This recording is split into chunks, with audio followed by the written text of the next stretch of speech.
Ikwento ang istorya ni Jaime, ang kakaibang alakdan. Merong kakaibang alakdan, may pangalan si Jaime.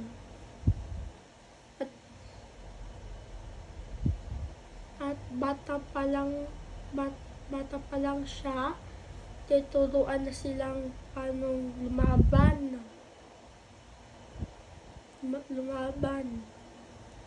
At ang mga alakdan ay masasama. Kaya nagpapatayan sila sa kapwa nila.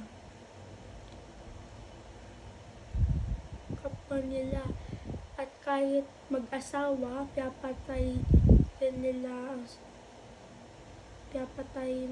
nagpapatayan din sila. Ang mga alakdan ay eksperto rin gumawa ng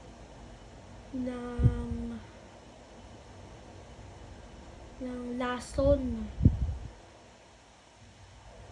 At eksperto din gumawa ng serbesa na di ka na makakagising.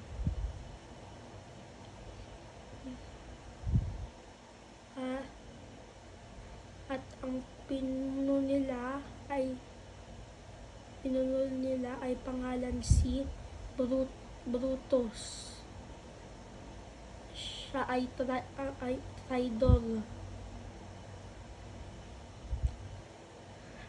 At ang ano ang inutos niya, kailangan gawin.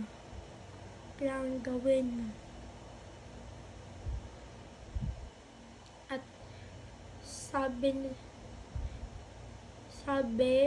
si Brutus ay anak ng Diyos ng mga alakdan.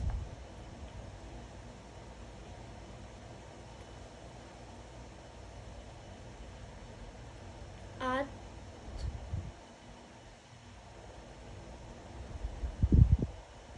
si Jaime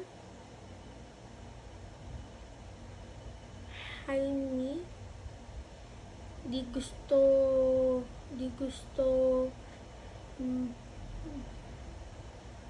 gusto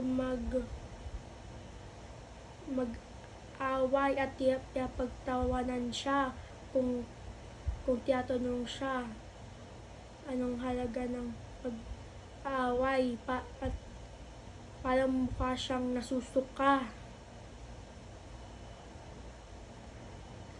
At yung tatay niya, yung nakikitang report card, pinapagalitan lagi si Jaime ng tatay niya.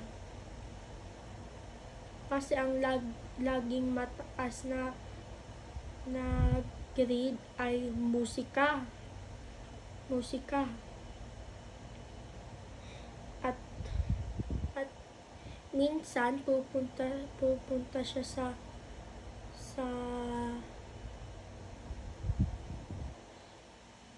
musika para makinig.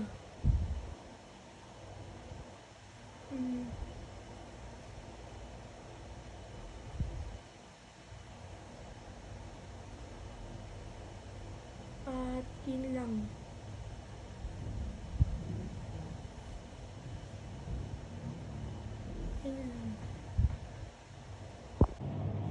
Ikwento kung paano nakilala ni Timo si Mariang Makiling. Sa bundok ng Makiling, merong bangin. At nandun si Mariang Makiling sa bangin. At ang tatlong magkaibigan, sina Ilo, Kando, at si Timo. Nagsundo sila, pupunta sila sa bangin. At di sila nagubos ng oras at punta na dun sa bangin. Nagdala sila ng makapal at mahabang lubid at pagkain. At yun, di nila gustong po ba sabay-sabay? Baka mamatay sila. Mamatay sila at walang nagsumbong. At yun, nagbunot sila ng ng lubid. Kung sino ang pinakamahabang lubid ang pupunta muna. At ang nakakuha ng pinakamahabang lubid ay si Kando. At yun, tinali ni Kando ang lubid. At yun bumaba. At yun, ang dalawa kumain muna at nag-usap. At yun, meron naghila ng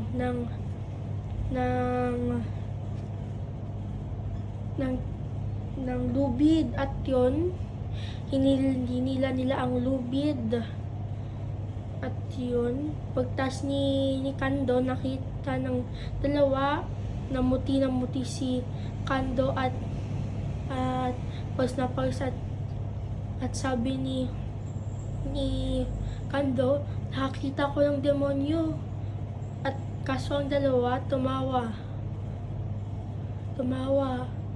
At sabi, demonyo, maniwala namin, di kami naniwala.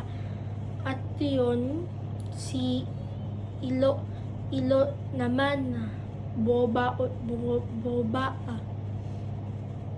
ng mabilis. Kaso, dito nagtagal na hinila ang lubid at hinila ng dalawa at muti rin parang si Kando. Sabi ni Ilo, oh, meron ngang demonyo.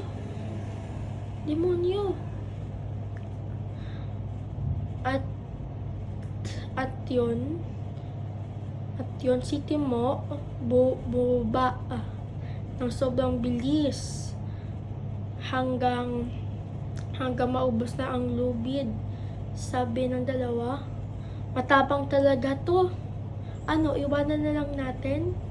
At si Kando sabi, ba't tayo nandito? Tara, isa tayo. At si Timo nandun na sa ilalim. At nandun siya sa balkon ng bahay, malaking bahay. At yun, pumunta siya sa loob. At nakita ang walang tao. Sabi niya sa isip niya, walang tao dito At yun, puba siya. At lahat ay puro ginto. Kahit ang higaan ay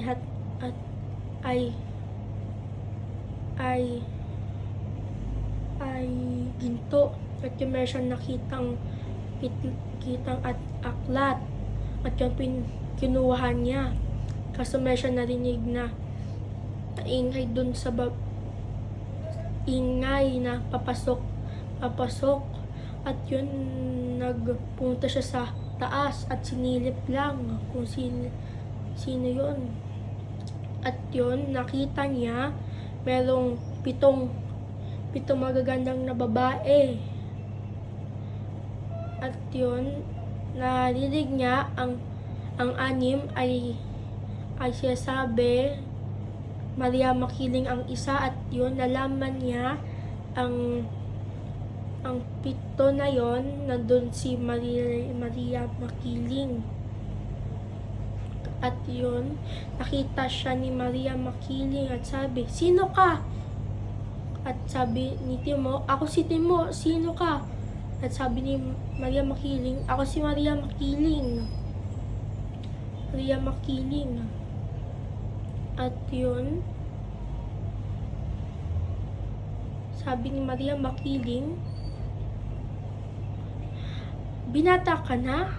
Kaso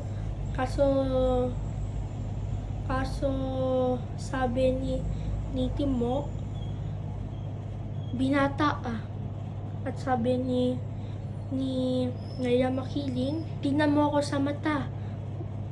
At yun, di makatingin si Timo kasi meron na siyang asawa at anak. At sabi ni Maria Makiling, sa mata mo, meron ka ng asawa at dalawang anak. At si Maria Makiling inutusan ang anim na kumuha ng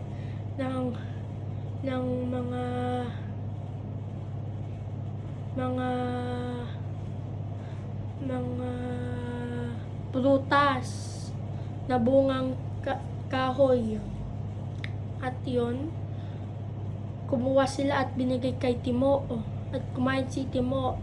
At sabi, gusto ko nandito na lang, dito ako. At sabi ni Maria Makiling, di ka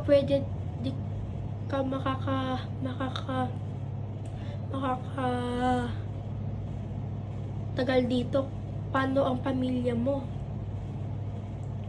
At yun,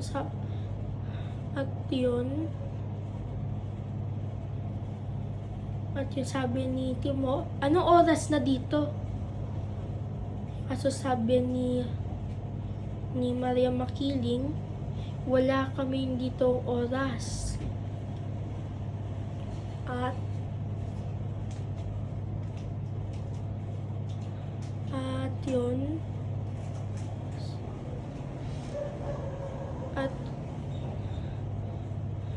At yun, lubas silang lahat at pumunta sa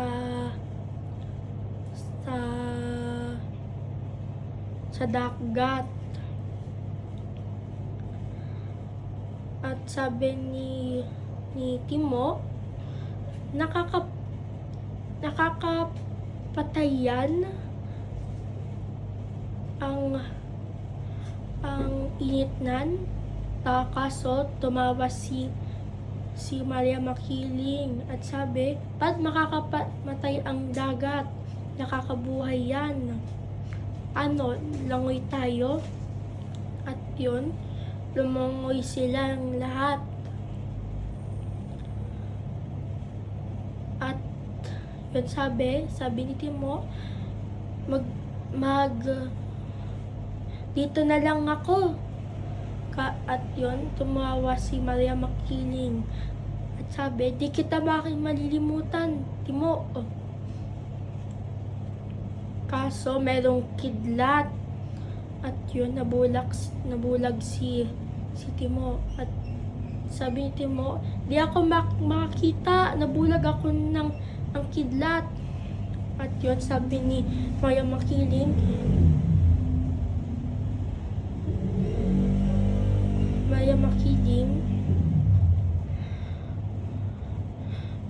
papagalingin kita. At yun, ang pitong babae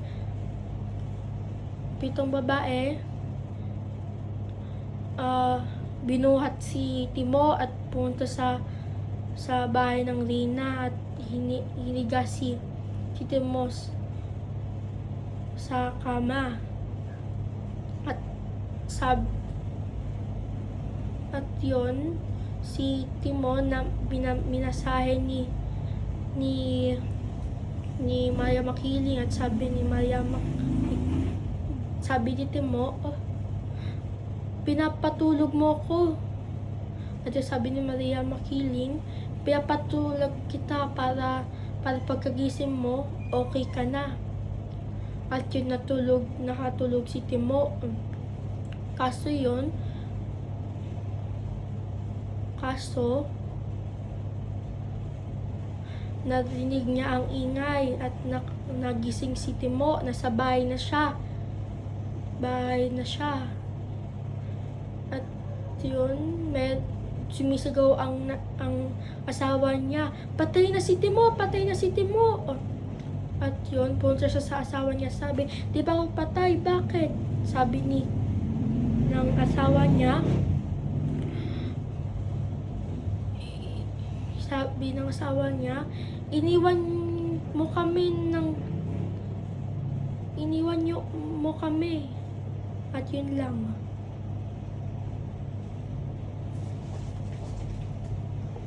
Bakit nyo iniwan ng tatlong buwan at kalahati? Nagutom kami. Buti na lang ang kaibigan mo, binigyan kami ng sapat na pagkain. At yun, ang mga kaibigan ni Timo pumunta doon. At yun, sabi ni Kando, saan ka pumunta? Kaso sabi ni Timo, wala akong pinuntahan, natulog lang ako. At tumawa si Kando, paano ka makakatulog ng 3 buwan at kalahati? Yun lang. Wait. Okay. Kantahin ang folk song na Ili Ili Tulog Anay.